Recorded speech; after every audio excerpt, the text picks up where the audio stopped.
having crawled through the mire of the multiverse. Here we are in the presence of the Marvelous Nerdcast.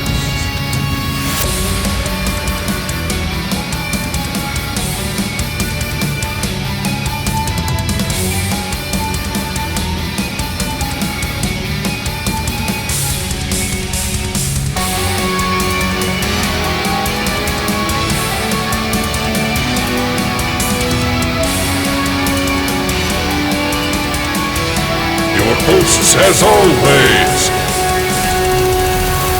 Ziggy and Emily. Welcome back to another episode of the Marvelous Nerdcast. We've been away for a little bit just because of how busy life got and work and a bunch of bullshit, if you will. I'm here with my lovely, beautiful bride, Emily. Hello.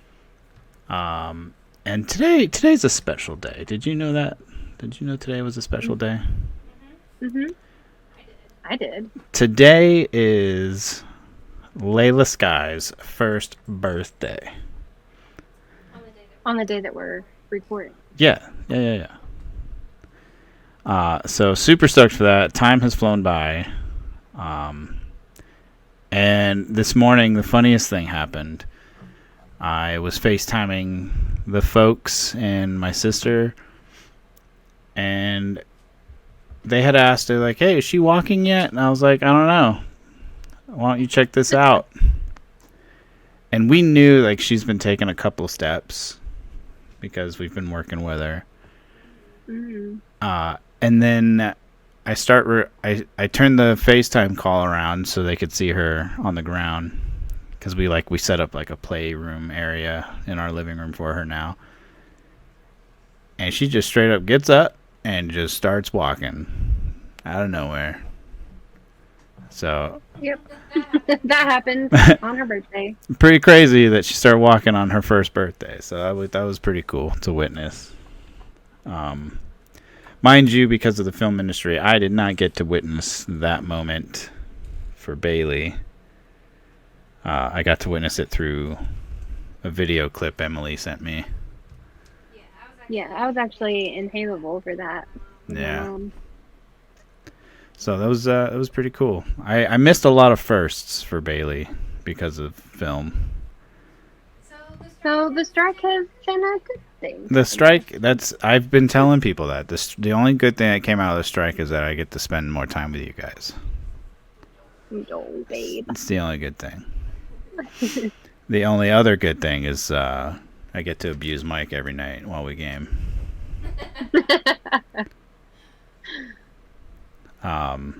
Also, another shout out to Charlie. His birthday was yesterday. He's another member of our gaming team. I made a nice heartwarming post about him yesterday on Facebook.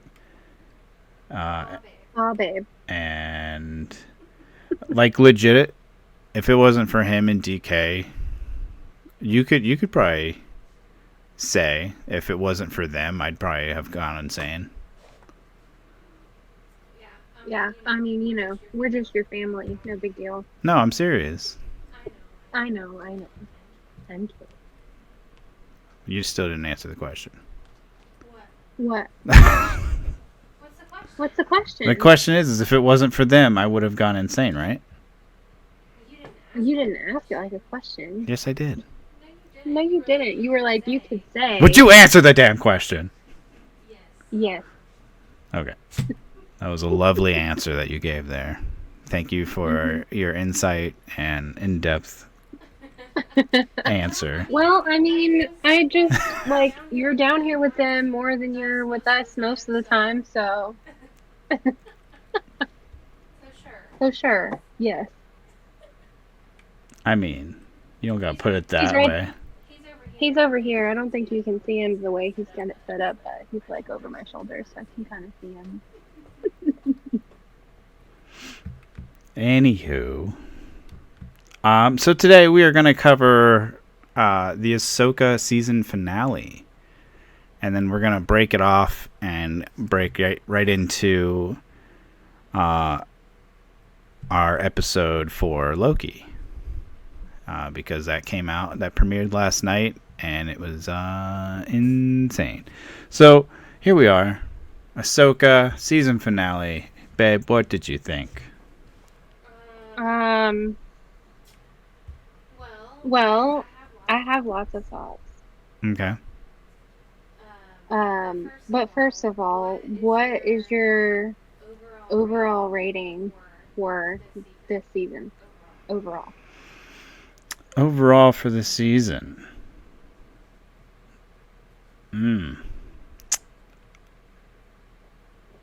I would. Because I know you have some qualms about a certain someone. Yeah, I'm going to give it a 4.5. A 4.5 out of 5. Okay. Yeah. Only because of how they treated Ezra. Yeah. But I figured that's what you said. Charlie and DK would disagree with me, but Well, on our regular scale, like A to F or F to A. I'd give it a minus. A minus? Really? Not even just like an A? Yeah. Oh, well, I'm gonna give it an A plus. I think that they did a really good job listening to the fans about like what they thought about the way Ahsoka looked in The Mandalorian. Mm-hmm.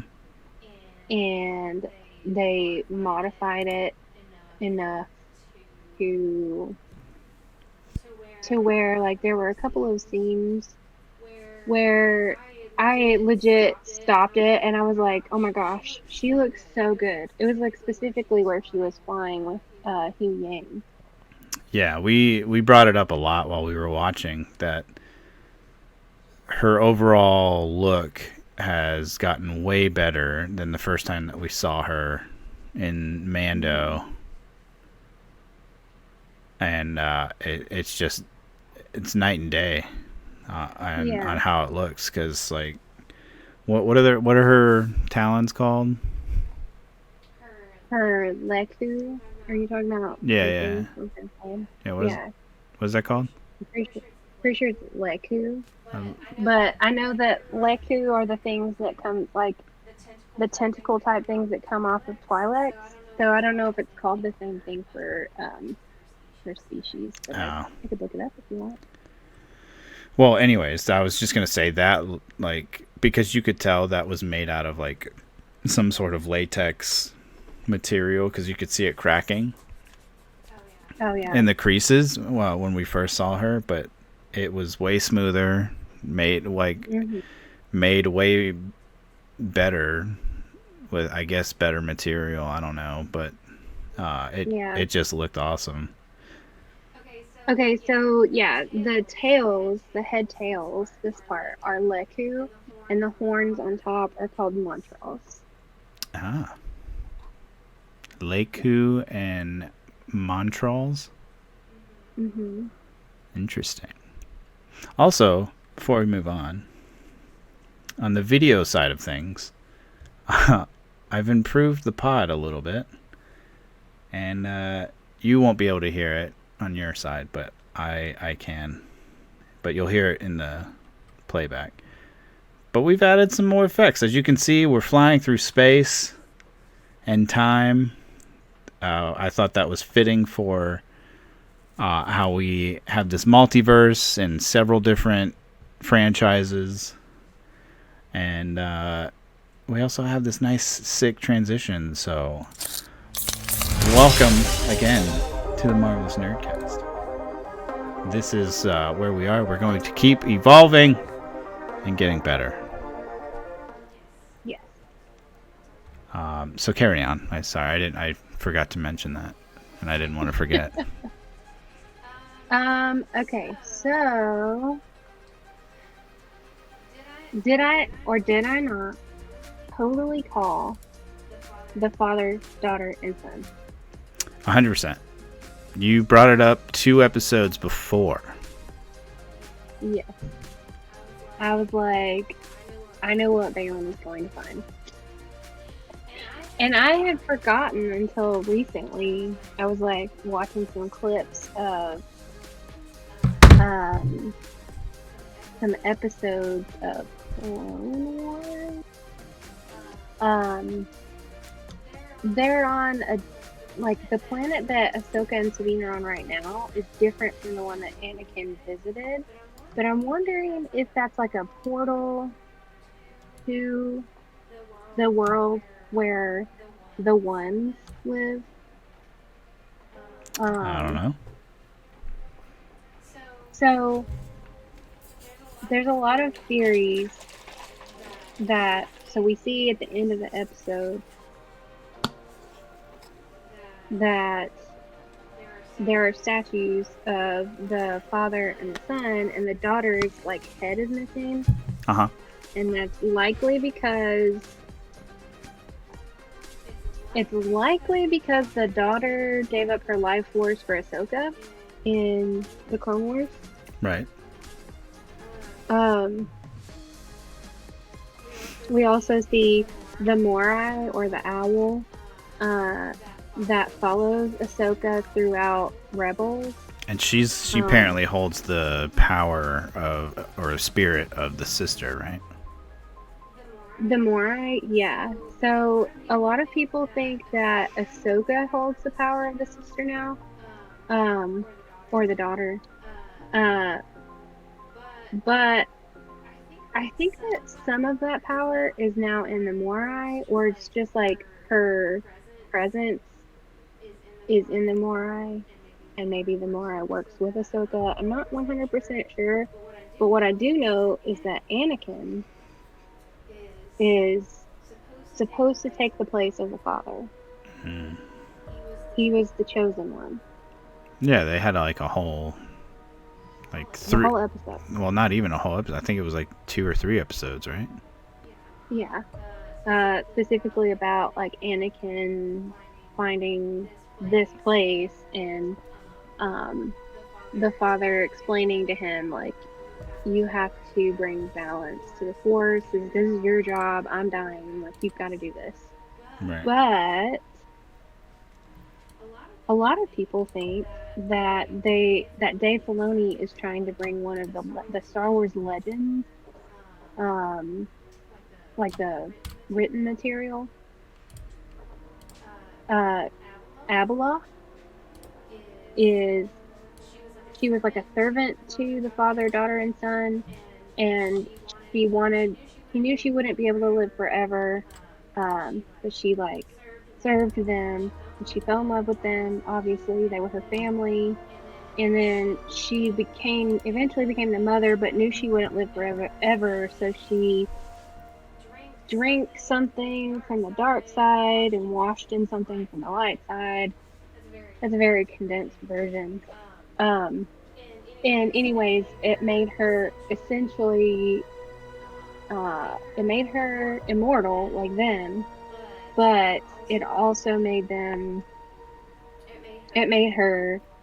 the bringer of chaos.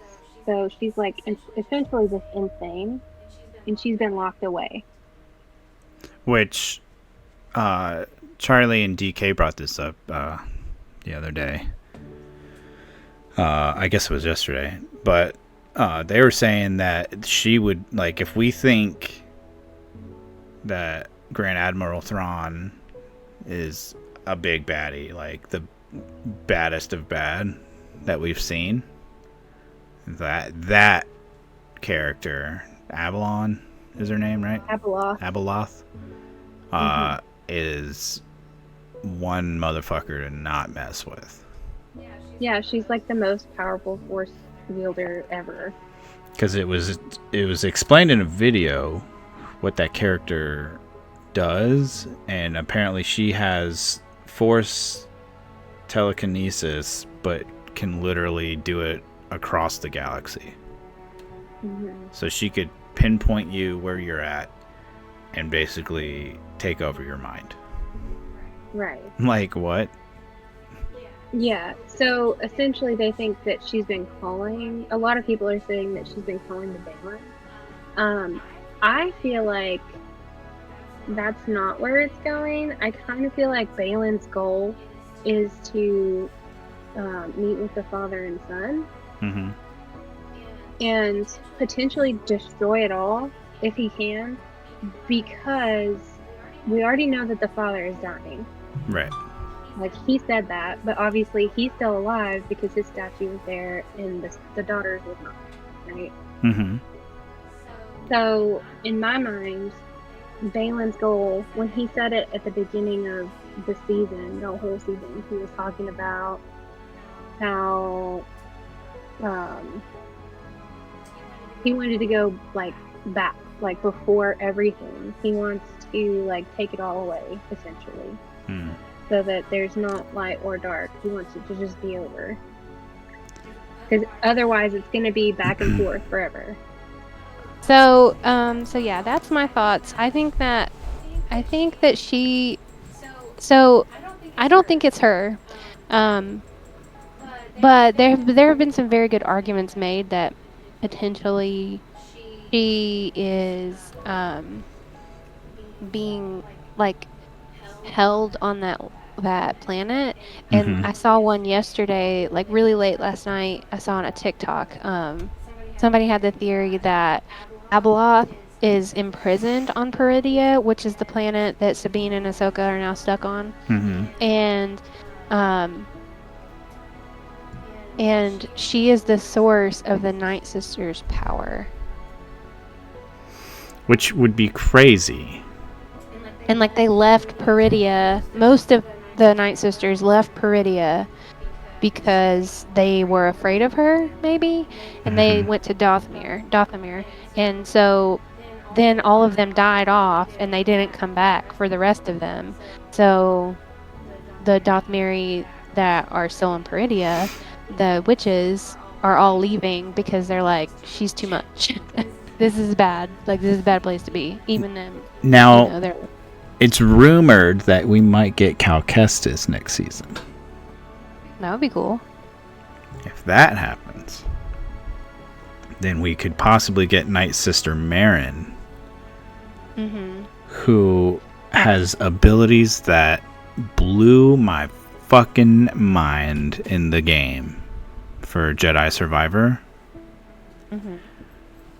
Because she's able to open up like wormholes. Oh yeah, you told me about that. It is insane. And then like she's got these abilities of like bringing up like tree roots or some sort of like root system that comes from the ground and like straps people to the ground as like if you're trying to like stop somebody from coming after you or something like that. But I want to say she's the strongest Night Sister that I've seen, even compared to like what we saw in the show. Yeah. So if we get a little taste of that next season, holy shit. Because Well, the thing is, I don't know if they're going to ever make the characters seem as strong as they do in the animated stuff. I would agree with that because of how they did Ezra. Yeah. So, I mean, we can talk about that now if you want. Sure. They essentially kind of like toned him down. And like, I understand that, you know, showing that he could use the Force so easily is kind of showing his power. But you were upset because they didn't really show it. But they didn't really give him an opportunity to like completely stop everybody doing everything, you know? Yeah. There wasn't like a Kanan level death situation where Ezra needed to like really be strong. Mm-hmm. I mean, there kind of was when he was kind of getting surrounded by the... But that's not like a Kanan's death situation. It's not, but like at the same time, it would have been cool to see him literally just put his arms out and just force blast everybody in the area to get the fuck out of there. Yeah. You know what I mean? Yeah, I know what you mean. Instead of just like doing little like puffs of force pushing. Yeah. And the coolest thing that he did was stop a lightsaber from hitting him. Which, yeah. I mean, yeah, that was dope, but like that was literally the strongest thing that you did. Yeah. And we've seen way more out of people in the live actions, you know? Yeah. That's true. We essentially saw them all together for like 5 seconds, and then Ezra made it to the ship to leave. Mm-hmm. And then Ahsoka and Sabine got stuck. So now they're separated again, but Ahsoka saw Morai and was like, we're where we need to be. We don't need to go anywhere. What we need to do is here.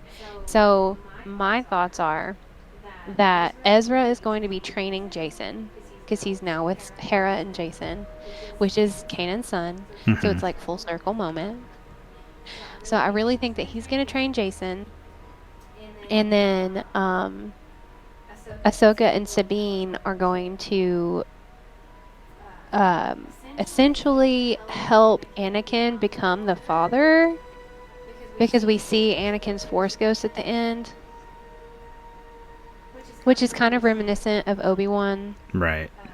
Seeing Qui-Gon at the end of that show. What I'm excited about this is it's new territory that we've not seen in the live actions or in the animated series. I mean, we kind of touched on it in the animated series when Anakin had the whole conversation with the father and all that, but like, because a lot of people are like, this isn't what Star Wars is. This isn't, like, I guess they're mad that it's not like the George Lucas vibe of Star Wars, but it's the Dave Filoni vibe. But I've heard that George Lucas had a hand in all of this. Oh, yeah, him and Dave Filoni are besties. So like any storyline, he has either directly come up with or given the go-ahead and said, yes, I like the way you're doing that. Like, he is a contributor to all of this. He's not just like sitting on the sidelines letting Dave do whatever. Yeah. But what that's what people don't understand. Yeah. Like, not to like go on a tangent about that, but I get mad about when people say, "Oh, that movie was fucking stupid." Like, why didn't they make this movie? And I tell them, I was like, you realize the movie that you loved so much, like a few months ago, guaranteed that same crew, about 90% of them worked on the movie that you just hated. And they have no input on whether the movie turns out bad or good. It's all about the budget. Yeah. Budget means everything. Yeah. There's always going to be an audience for everything, though. So, like, yeah. So, it's like when they get upset saying this isn't like Star Wars, and it's like, but you don't get it. It is Star Wars. Like, it's just not what we've been spoon-fed forever. It's just different. Right. It's not Luke, I'm your father 100 million times. Right. Yeah. Or it's not the same story over Obi-Wan and over. Kenobi, I need your help. Yeah. No. But I think it's cool. I think it's a new era of Star Wars. Like, agreed. Like, I love that they're using like the animated stuff as a base. I love that. Like, I'm gonna just look into the camera right now and just say, Ravi, I'm sorry, but the newest saga, the Skywalker saga, is fucking awesome. Yeah, it's pretty good. I didn't like the Palpatine situation, but other than that, it's all great. It's great. It's beautifully shot. I mean, it also makes me sad that Ben dies, but like, yeah, I don't but know. I mean, he would have had to eventually, right? I mean, I guess So he didn't have to die. Him and Rey could have been together, and then she could have actually been a Skywalker. That's true. But anyways, so let's talk about the end scene for the season finale. Okay. And before we do that, I have this sick transition to get into it. Boom, roasted. There we are. So yeah, basically the Night Sister gets like a Goku level of upgrade where she becomes like super Night Sister. Right. And gets these abilities from the 3 Night Sisters that are there. They do this like ceremony and like get her acceptance. Like, do you agree? And you take this oath, and she's like, I do. Make me stronger. Which I thought was really funny because the second she got this upgrade, Thrawn was like, deuces.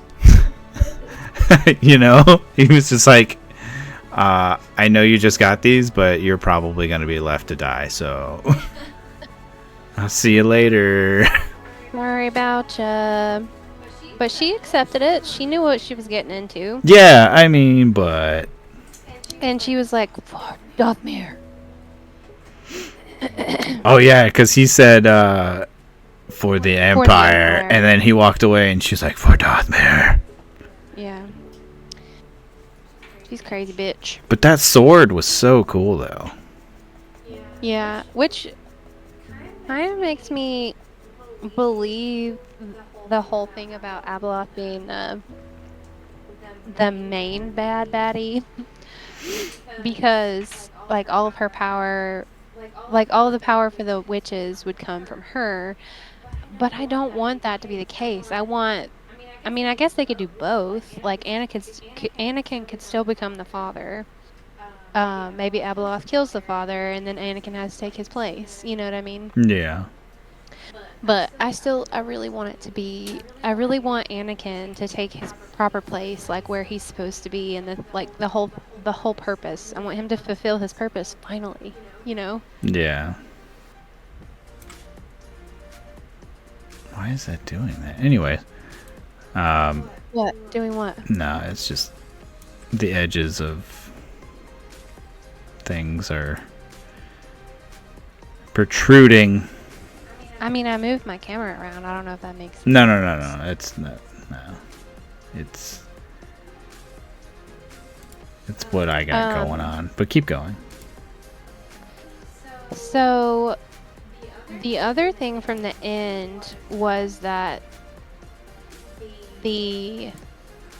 like those packages or whatever they were that they were loading up onto the thing, onto the ship, I think those were cryopods full of witches. Because the Night Sisters are so strong. I feel like they have to have, like, where would all of the rest of them be? I think that essentially, I think this was a new Rockstar's theory. I haven't watched any of their stuff yet because I didn't want to get spoiled. Oh, well, I sent you a bunch of videos yesterday. So I think that, like, essentially they all got into cryopods, and, like, half of their population went to Dathomir. And to get away from Abeloth is what one of the theories was.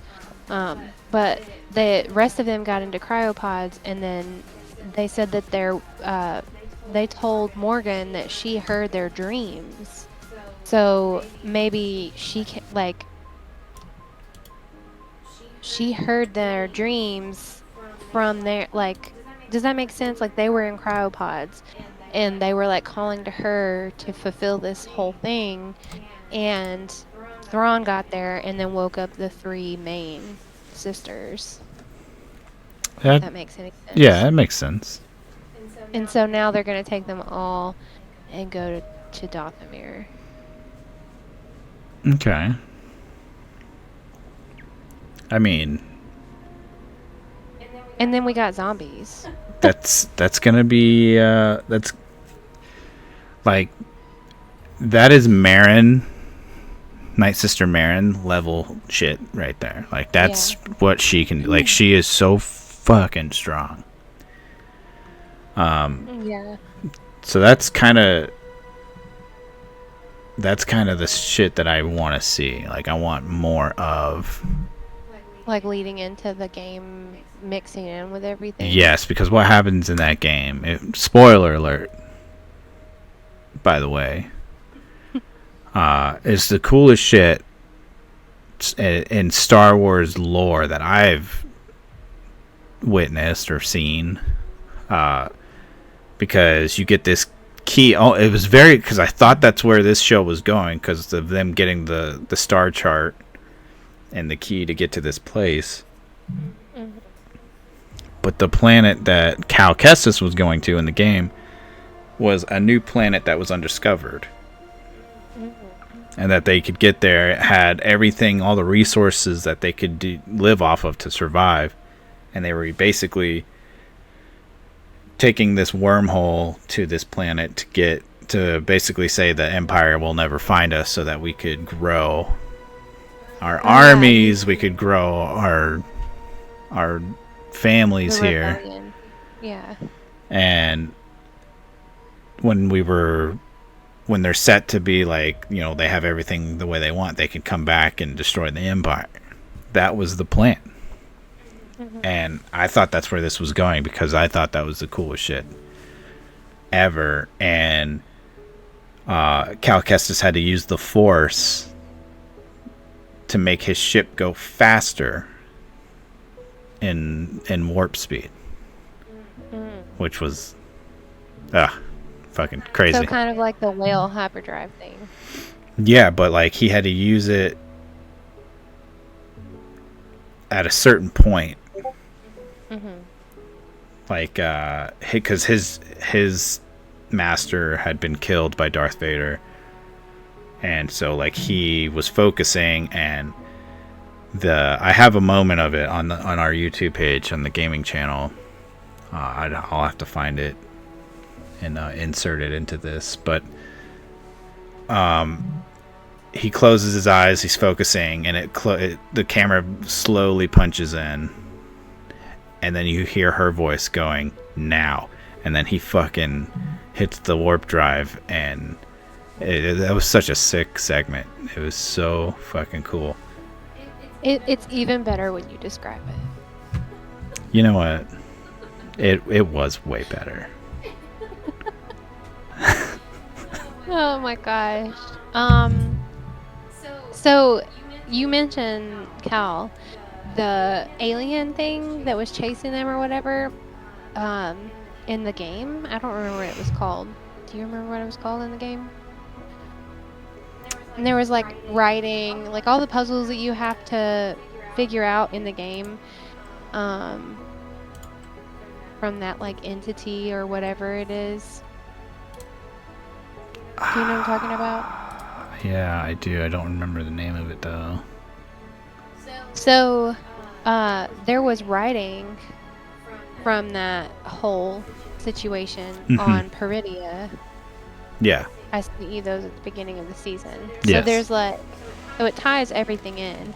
So that's a lot of people are also saying like, oh well, it's, you know, if that thing is there, and we also have proof of the Mortis gods, the Father, Daughter, and Son, then it would make sense for Abeloth to also be there, you know. Mm-hmm. Or at least like lead somewhere like leading to her prison or something. But yeah, so I mean, it's very likely that they will tie everything in eventually. I'm just like a hardcore fan of Anakin, and I really want him to get what he deserves. Like, he deserves everything. Well, what's crazy is like how they're they've made him evolve with every trilogy that they've made. Like, they had the original. So that was like the first of Darth Vader that we saw. And then they had the prequel trilogy. And we're like, oh, who's this cute little kid? Oh, shit. Yeah. That's fucking Darth Vader. And then we get the Skywalker saga. And we're like, oh, shit. Like, he's starting, like, he's living as a Force ghost, and he's somewhat, like, there, present, helping Rey out. Because we heard Anakin's voice. Right? When we start hearing all the Jedi voices saying, we're here with you. Yeah, we heard him, Ahsoka, Obi-Wan. But the crazy thing is we also heard Darth Vader's voice. Did we? I thought it was just Anakin. I don't remember it being It was when Ben was having, like, Ben was hearing voices. He heard Vader's voice too. But we know that he's both. Like, he's accepted that he's both dark and light, and he's, like, okay with that. That's just what he is. He's both. You know what upsets me about that? What? Is there's this secret lore out there of the Grey Jedi, and that Yeah, but they've already said that's not true. it doesn't exist, but I want it to. Because it's such good lore. Like, being a Grey Jedi is like being a fucking Super Saiyan. Well, I mean, he essentially is. The concept of a Grey Jedi is that you're not with the light or the dark side. You just exist in this realm between both of them, and that is essentially what Anakin is. That's what I'm makes saying. him the chosen one. He would be the Grey Jedi. But he's the chosen one. He's supposed to be the father. Like, he's going to be the thing that prevents chaos. That's why I'm saying, like, if Abeloth comes into the story, she is the bringer of chaos, and he will become the father and would be, like, in charge of, like, bringing both sides of the Force together. Oh god, that's gonna be so sick. I know. I mean, boners will be out. Yeah. And the daughter and the son are in charge of keeping the prison, apparently, according to the legends. The daughter and son are in charge of keeping their prison for Abeloth, like, closed. And if the daughter died saving Ahsoka, then she can get out, kill the father. But like I said, I still am leaning more towards it just being about the Mortis gods than about Abeloth. Like, they could throw her in there too, that'd be great. But I think that it's more going to lean towards, like, the father and the son. Right. And Anakin taking his place. Oh god, it's gonna be so good. But see, again, Ravi brings up such a good point. But it's like, when the fuck are we gonna see more? It's like, it's gonna be forever from now. It is. It's going to be a very, very, very long time. Mike says, Stiffy alert. Stiffy alert indeed, sir. Stiffy alert indeed. Yeah, so we could probably anticipate that they're not going to start filming something else until, like, 2 years from now. It's like 2025. It's crazy. Thank you, AMPTP. I know, right? Which, I mean, they can already be writing. And, like, Dave is going to write, he may not be officially getting for it, but he has a plan, you know? 100%.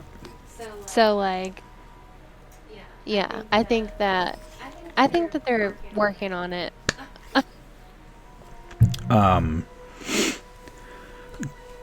What are your hopes of, like, Ahsoka season 2? Like, what do you want to see?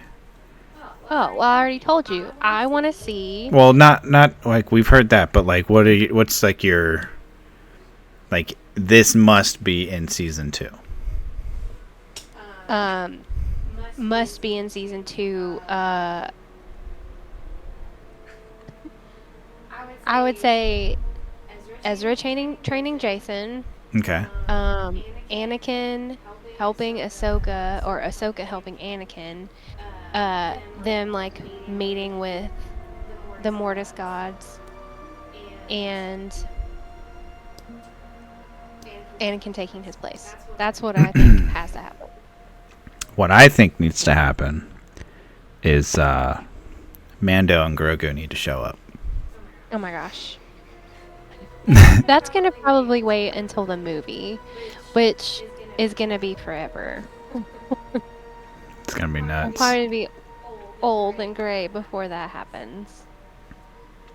Because now we would then have five powerful force wielding people. 5. You're counting 'Cause Ahsoka. We have Ahsoka, Ezra. You would have Grogu, Jason, Jason. and Sabine. Oh, okay. Yeah, she's getting there. So that would be They're stranded, so all they can do is train. yeah. No, God, it's gonna be so sick. Do you have anything else for Ahsoka? Yeah, the only thing I'm curious about, and I would love to hear thoughts from the people. Do we think that the third trilogy is being retconned? Because if we take it as canon, then Ahsoka, Sabine, Ezra, all of them are gone. They're dead. Yeah. They end up dying. And Grogu. Everybody. Are they gonna retcon it? Would they do that? Would they walk something back like that? Well, what's the time jump there? I mean, Luke's still alive, so it can't be too much. You know what I mean? Right. It's gotta be like maybe, I would say Luke in The Mandalorian is probably like 25, maybe. So, 25 to 30. So I would say like probably like 30 or so years, Right. right?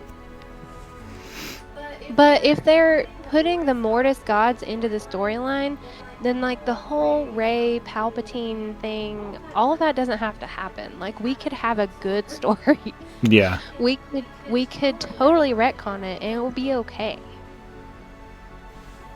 I mean, I would say it'd be okay, but I love Rey so much.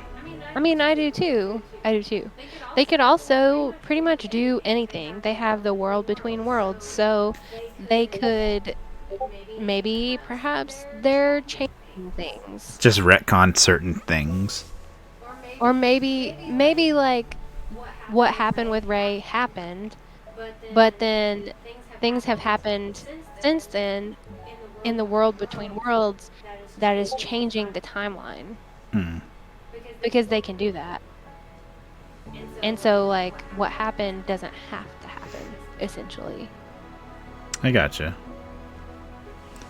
That would be interesting to see them tear that apart like that.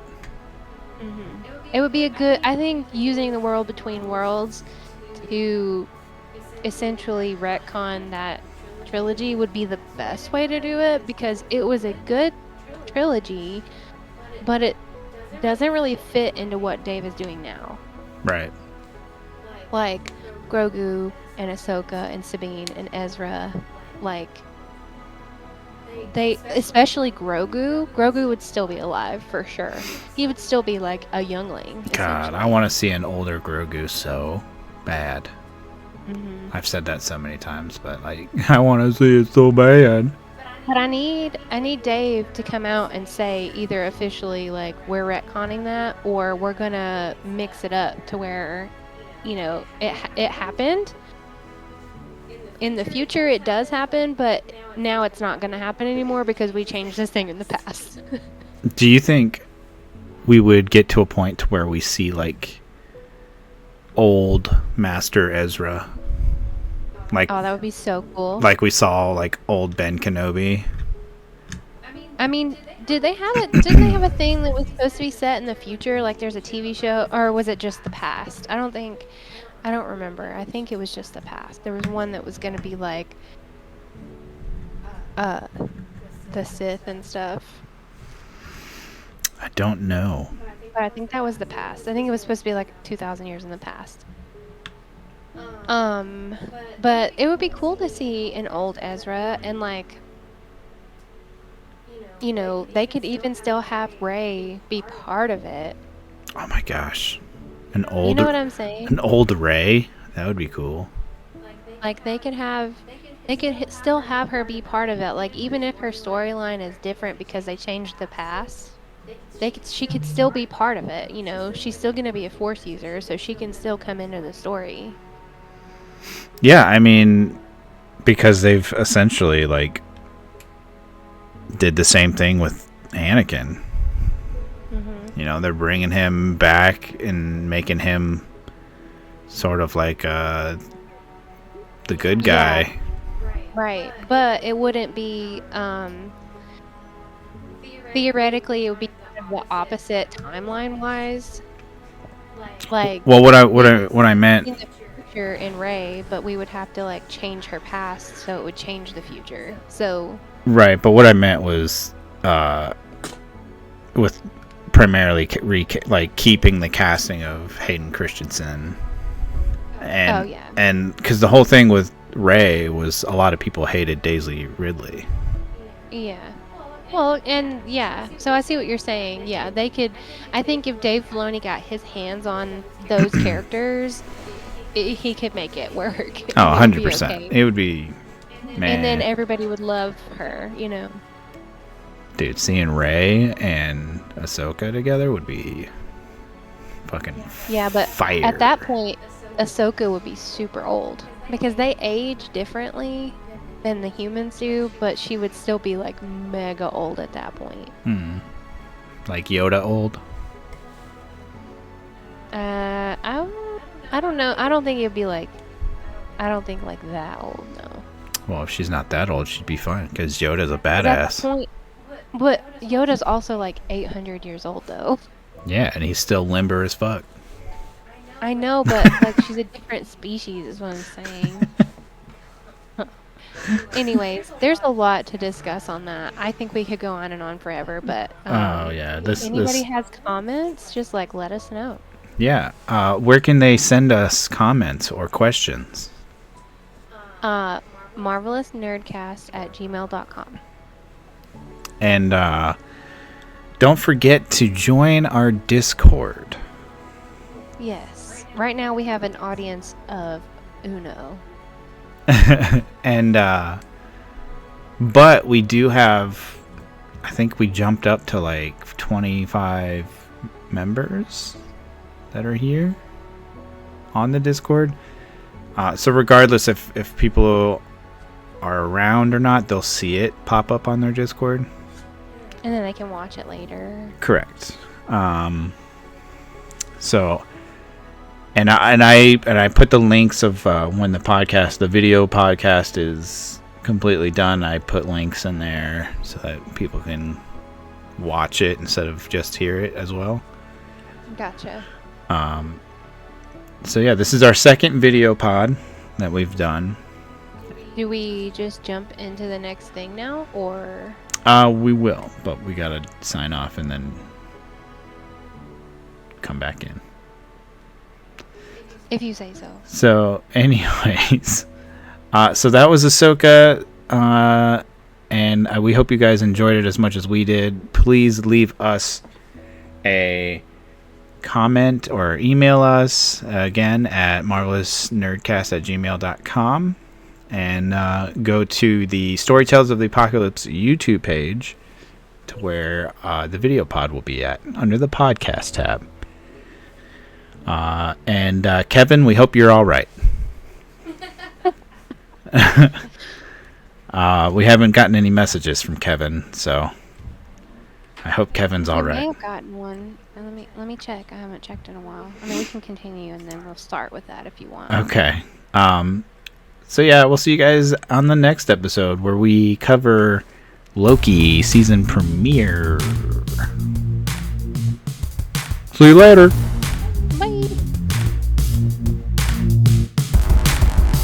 You have been graced by the presence of the Marvelous Nerdcast.